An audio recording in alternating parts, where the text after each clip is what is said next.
Oda just dropped one of the saddest chapters in One Piece. Kuma's past is up there with Law, Odin, or Sanji for the most tear-jerking backstory in the entire manga. All he wanted was to be free and help others find liberation, just like Sun God Nika. But since birth, all Kuma had known was oppression, slavery, and discrimination just for the crime of being born a buccaneer. Then when he finally found some form of happiness after escaping the hell in God Valley, what does Oda do? He takes that ray of light, Ginny, shreds her to pieces, and ships it back like nothing happened. You can't keep getting away with it! However, it's not just Oda and the Celestials who were griefing Kuma. We gotta talk about Monkey D. Dragon. I know we just made a 40-minute video glazing this man, but these fraud allegations are starting to stack up now. So we're putting Dragon on trial later in the video to find out if he's actually as strong as people assume him to be. Before then, we gotta talk about Ginny, who is at the center of this entire storm. Turns out the enemy who captured her last chapter was the Navy, as she caught the eye of a celestial dragon who wanted her to be his bride. This was foreshadowed in 1097, where suitors would come to Ginny as she was the baddest baddie of them all. And for the first time, Kuma is pissed. Ever since Ginny was taken away, he hasn't been the same. Kuma recklessly jumps into any fray possible as if he has zero care for his life. Also, we get a hint at why the revolutionaries couldn't just go and rescue Ginny. They are in the middle of a huge turning point with revolutions instigated in all the seas, the impact of which cannot be understated, as it has caused the army to gain a reputation with the government. And with Ginny's forces completely wiped out, they are short on manpower to help all the countries at war. However, the people love the revolutionary army and fly Dragon's flag. As Kuma and the gang free more nations, 2 years pass by, and Ginny has escaped from the Celestials' clutches. Kuma and Ginny finally talk. Let's go! And she has a baby. Yes! Yes! Yes! Wait, stop. It's not Kuma's baby. She was with the Celestials for 2 years. That means she got R-worded. Bro, calm down. Also, she is sick and dying. Yo, killing me with this!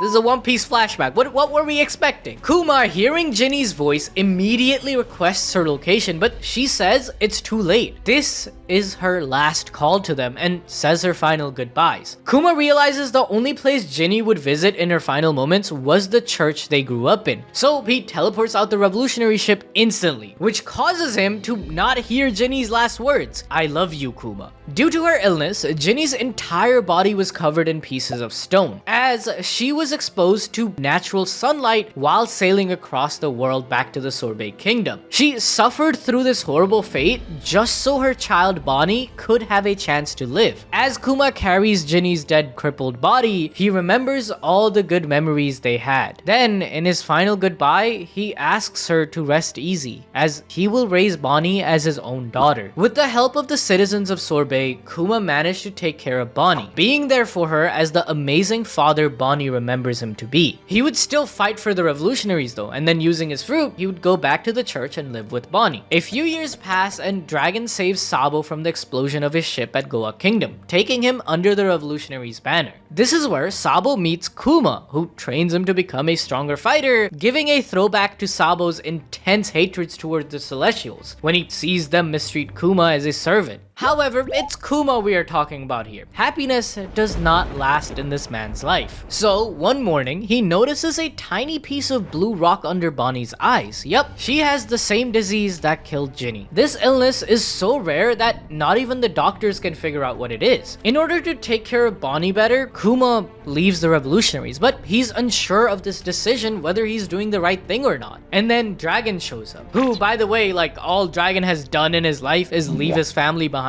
with Garp and Luffy, so he understands this plight and tells Kuma, it's okay, homie, you can leave. I don't want you to feel regret. Honestly, if I was in Kuma's position, the day I joined the revolutionaries would be the biggest regret of my life. All this misfortune that's happening, It's all because Dragon said, trust me, bro, you'll have no regrets. Well, that was a lie. But I am not Kuma. I am not him. And according to 18% of you guys on our poll, Dragon is not him either. So let us begin the fraud trials of Monkey D. Dragon. Exhibit A, Ginny. Dragon knew Ginny was captured. Since he was in the Marines, he knows where they would have taken her. He knew what was going to happen to her. Yet, he didn't do anything to help a fellow Nakama. This was one of your core commanders, the top brass of the army, and you just let her go that easily? What is wrong with you? Actions speak louder than words, and this shows a very cold side to Dragon where he's only driven by the goal of revolutionizing the world. But if everyone you care about is lost trying to achieve this goal, is it really worth it? I don't know, man. I think not. However, there is a defense for this. The revolutionary army was stretched very thin. Revolutions are long, arduous tasks which take years to change the mind of a nation. So in Dragon's head, sending his entire army to Marie-Joie when they are barely strong enough to overthrow smaller kingdoms at this point is like asking for a death wish. It wasn't time yet. Dragon and the revolutionaries are like a storm. If clouds give way early, then you will only have a drizzle and some small gusts of wind which won't even flip a few chairs. If you really want to turn the world upside down like Dragon, you need a mighty hurricane, which takes time to spin up. And that is exactly what Dragon does 14 years later during the Reverie, where we see the start of this storm. With one infiltration, Dragon crippled the Celestials by taking away their food supplies and making them look like clowns, as there were 0 casualties. This is Dragon's bargain. He forgoes protecting the ones close to him, does bring him immense pain, yet the greater goal will end up saving millions. Exhibit B, Dragon can't fight. So a lot of people in the community have had this sentiment, especially after seeing Kuma's flashback where we don't see Dragon lift a single finger. Even the Blackbeard pirates chasing Dragon out of Baltigo is brought up as a core point towards his fraud case. Blackbeard always runs away from a fight against a top dog. He yeeted out as soon as Shanks showed up at Marineford. He didn't want to hang with Akainu when he had captured Bonney during the time skip. Even recently, he gave up on capturing Boa as soon as he saw Rayleigh, a 70-plus-year-old man who is way past his prime, and he got scared of him. Yet,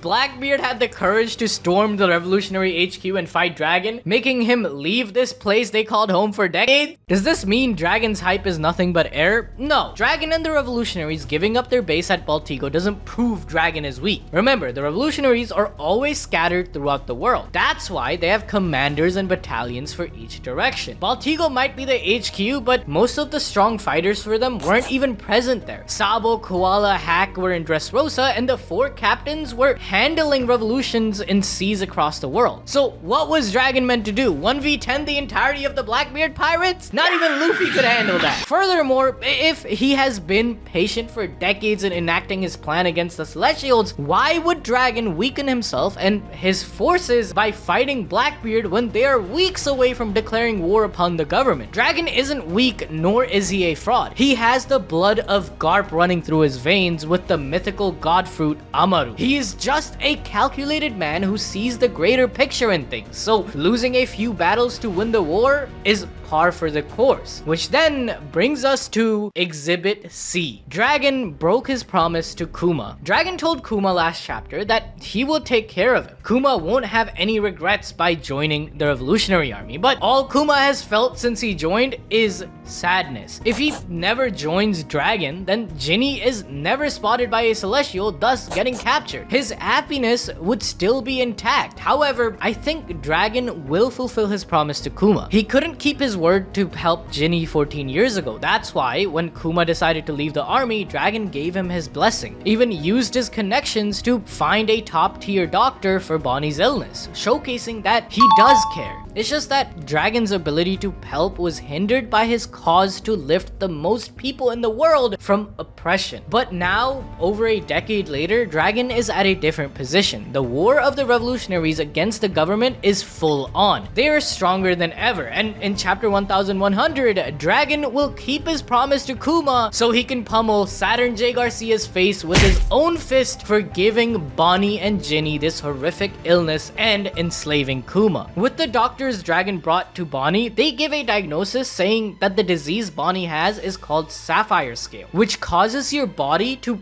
turn into blue sapphire-like jewels when it comes in contact with sunlight. It's apparently a rare and old illness which isn't seen anywhere. So Ginny catching it in Murray-Jois with all these immortal old-ass Gorosei running around would make a lot of sense, especially since we know that Saturn's mythical zone is the Ushioni model Gyuki, where one of its prime powers is to spread illness through its venom. Furthermore, Sapphire is known as the Stone of Saturn, which means that it's very likely Ginny got Sapphire sickness from Saturn J. Garcia. That's why he's an egghead. It's even a possibility that Buddha Saturn was clapping Ginny's cheeks and is the reason for his familiarity with Bonney. However, a consequence of this elopement was that he spread his Sapphire STD upon them. The scar on his head could also be from them removing Sapphire gems from his body after the illness was cured like 800 years ago. However, this illness of Bonney made her lead an isolated life. She would spend a lot of time reading and fantasizing about visiting various parts of the world, one of which is the legendary Sky Islands. She says that because of how close it is to the sun, they might be able to see Nika. Also, this story of Sky Island she's reading comes from the Bible book Kuma is always holding on to, furthering our theory about Imudi Judas and